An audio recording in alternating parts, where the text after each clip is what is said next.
Gina. Hindi siya Sige. Gina. Okay, ma'am. Thank you po. Eh, Hello everyone! Today I will update you again for our construction and I will show you instead. And now they're already putting some tiles on our kitchen and this is it.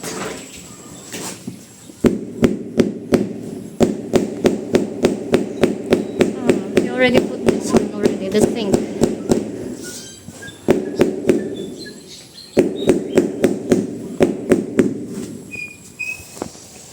And already installing the water pipes.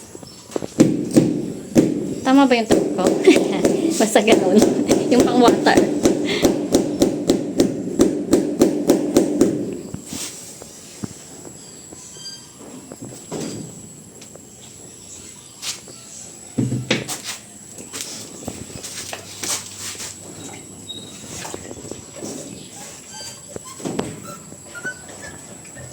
Ay, oo, nakalimutan ko. Sino nga ba yung nag-ask ka akin kahapon na ano? Water gun? Ay, glue gun? Nandito ba siya? Wala. And now, let's go inside and check. Here. What's new? In here, parang wala si kuya na nag-i-install here. Wala siya. Anong gagawin niya dun? Ano na? Matigas na. I don't know. Wala, yun lang yung aming for now. That's it.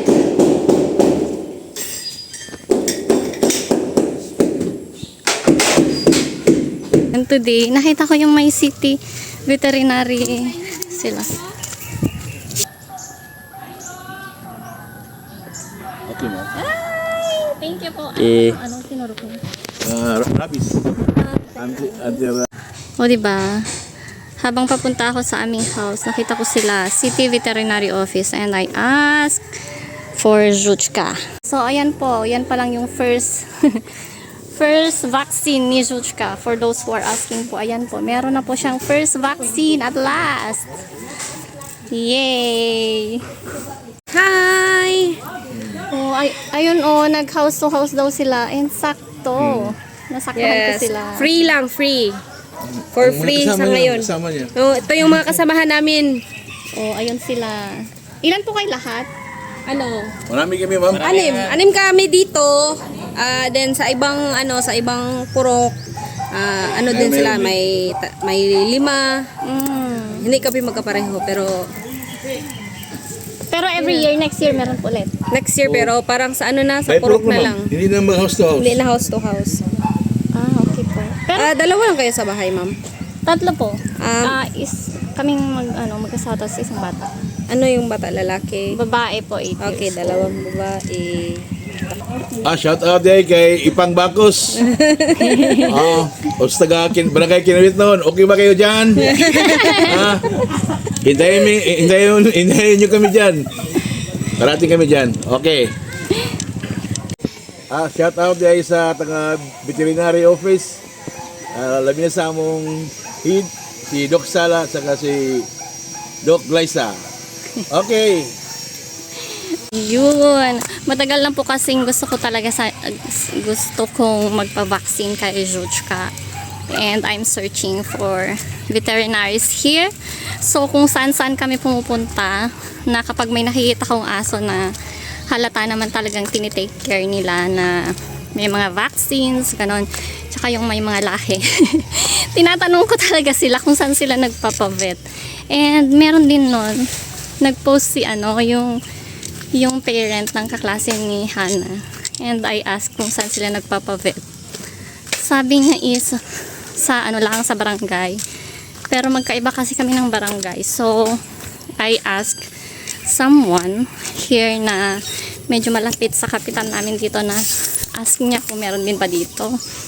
And few days after, ito na, it's God's blessing. Nakita ko sila, in fairness. I especially wait talaga na inform kami ng barangay if there is a vaccine, free vaccines and free consultations for the for the dogs. And ayun, talaga, sumakto talaga. Maganda rin yung timing ni husband sa pag-call sa akin kasi busy ako sa house, no, doing the chores and nagluluto na rin for tanghalian. And then sabi niya, punta ka doon sa sa construction house natin to see if Ramilizia is there, sabi niya, kasi may sasabihin daw. Siya yung foreman namin.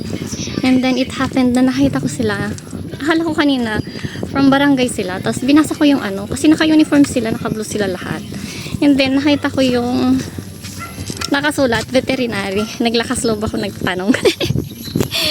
Walang hiya na ako, walang hiya. Basta ganoon, nagtanong na ako. And it happened na yun, in fairness, may free sila na vaccination for the dogs. And at last, Zuchka got her first vaccine. I'm so happy for her. And sana kayo din. Ayun na sila, nag-house to house sila ngayon. Sabi ni ate, sinusubukan daw nila ngayon na mag-house to house if kaya. And they found out na mas better kung isang place na lang. And then they will do the service. Kasi kapag ganyan, nakikita ko rin naman na mas mapapamahal sila sa mga gas.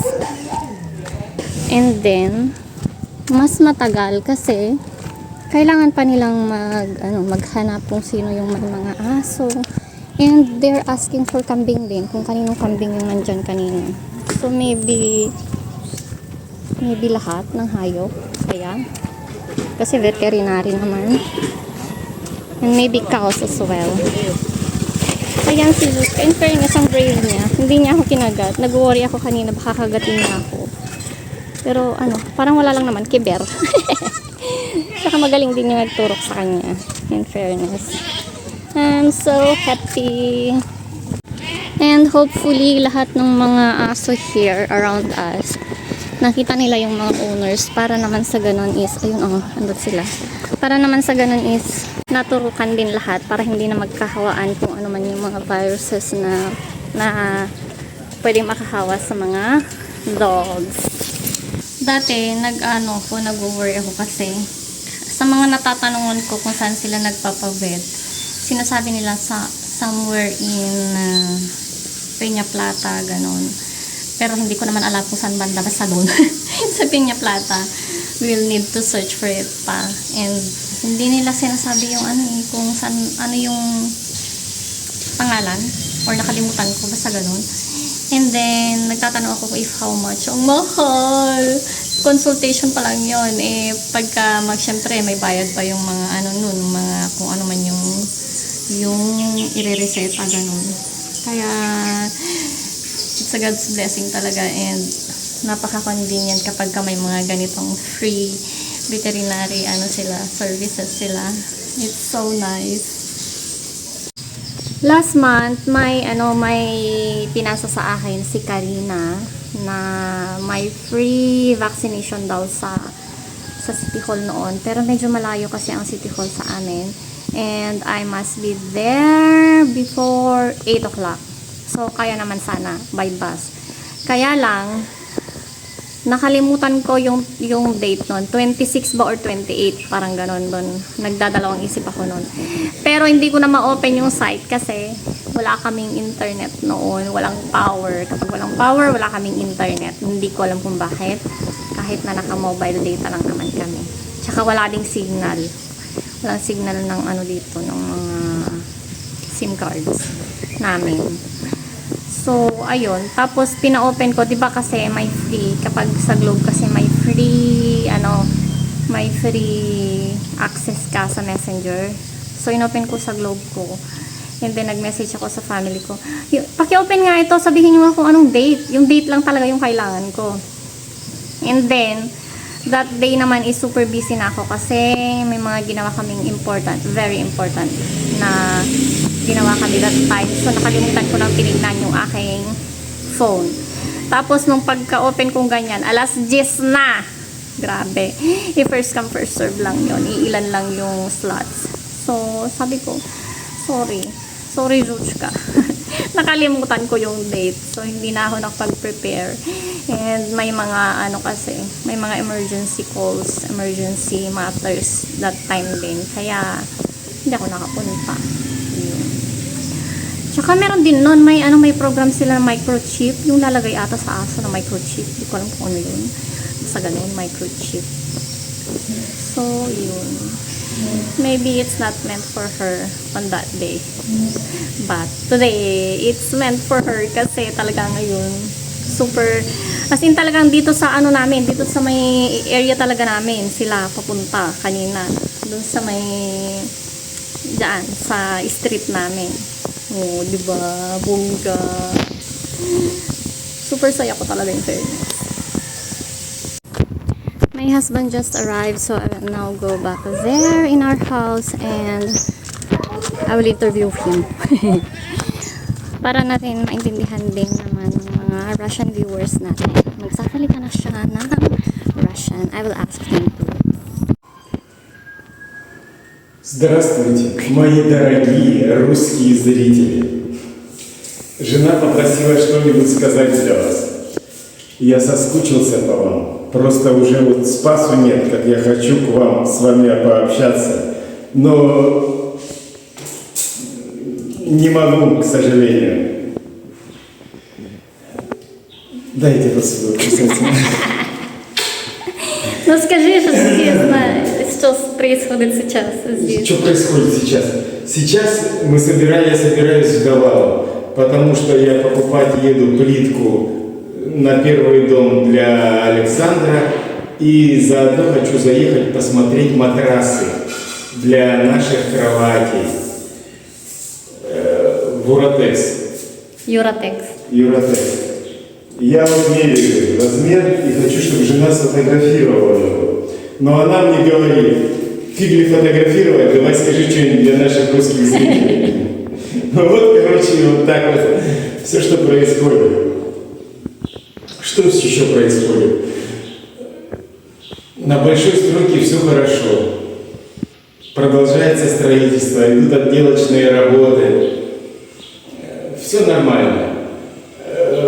Я думаю, что через пару месяцев вы все это будете уже видеть, увидите своими глазами, когда семья Александра приедет, потому что его жена блогер, она будет это все, наверное, показывать, вам покажет. Ссылку на ее канал потом спросите, кинем. Так, ну что, вот мне надо сфотографировать что-то. Размеры, блин, нестандартные, капец, блин. У них же тут это вот в сантиметрах длина, а ширина в фитах, блин. Как они так вот живут, я не пойму вообще. Дорогие мои филиппинцы, как вы так живете? Но у нас есть стандартный, мы назовем вот этот queen size, double, single, Ну, вот- king вот это size. вот какой вот size? Это queen size. Queen size? Да, это queen size называется. 137 сантиметров ширина. Или это double, не знаю. Double, наверное. А у нас queen. 152. А это queen. 5 фитов. Да. 5 фитов. Это тогда queen. Вот тот double только. Так, что пришло у нас по дому? Пришли вот эти все замазки. Жду, блин, заказал пистолет, не пришел. Да. Вместе с этими сабоксидами, как они там, ну, короче, понятно. Вот жду нашего друга Аркадия, он должен приехать через сколько? Через 3 дня приедет, у него пистолет есть. Сам без спроса брать не буду, его жду. Ну вот и будем, короче, швы заделывать. Сейчас наши мальчики с нашей бригадой ложат мне плитку. Пойдем посмотрим. Здесь ванны. Так, а где Чан-Чан, я не пойму. Он не пришел. Не пришел, да? Да. Ну, я не вижу его. Так, а бригадира я посылал с этой, с дрелью. Вот дрель здесь. Дрель здесь. Брат Золотой, а Чан-Чан, но... No. Merong ginagawa sa kanila. Что говорит? У него есть дела. У них. Завтра Окей, окей, окей. придет. Окей, окей. Ну ладно, что. Ну ты сказал, покажешь, что, где А, ну это. вон, так посмотри, вот я тебе покажу. Вон, иди покажи там. Вот какая. Вот это. Короче, гранит. Я приехал за гранитом покупать гранит, а мне говорят, что гранит очень сильно пачкается. Натуральный гранит. Говорит, вы его, говорит, потом замучитесь отмывать. Да? И я купил, короче, вот такую плиточку на столешнице. Это даже можно уже и стол. Стол. Ну да, вот такая на столешницу, на кухню. Вот там наш мастер лотой ложит. И купил отделывать, там серенькая такая, тоже глянцевая. Ну увидите все. Все увидите, потому что моя жена дорогая и самая любимая из всех моих жен, она как бы вас никогда не забывает, и она вам будет периодически что-то рассказывать на английском канале. Ну, а может, когда-нибудь и русский откроют, не знаю, посмотрим. Мне просто, ребят, сейчас некогда вообще, я зашиваюсь, и буду, если она откроет когда-нибудь русский, буду ей тоже периодически помогать. Ну, вот так вот. А так мы вас всех любим, помним. Некоторых даже по именам и по никнеймам. В общем, всем привет. Будем держать вас периодически в курсе. Все, пока-пока. Ну дай я тебе еще раз поцелую. Да, вот. Так, ты не будешь фотографировать или нет? So, yun lamang po ang update namin for today. That would be all. See you on the next vlog. Bye-bye!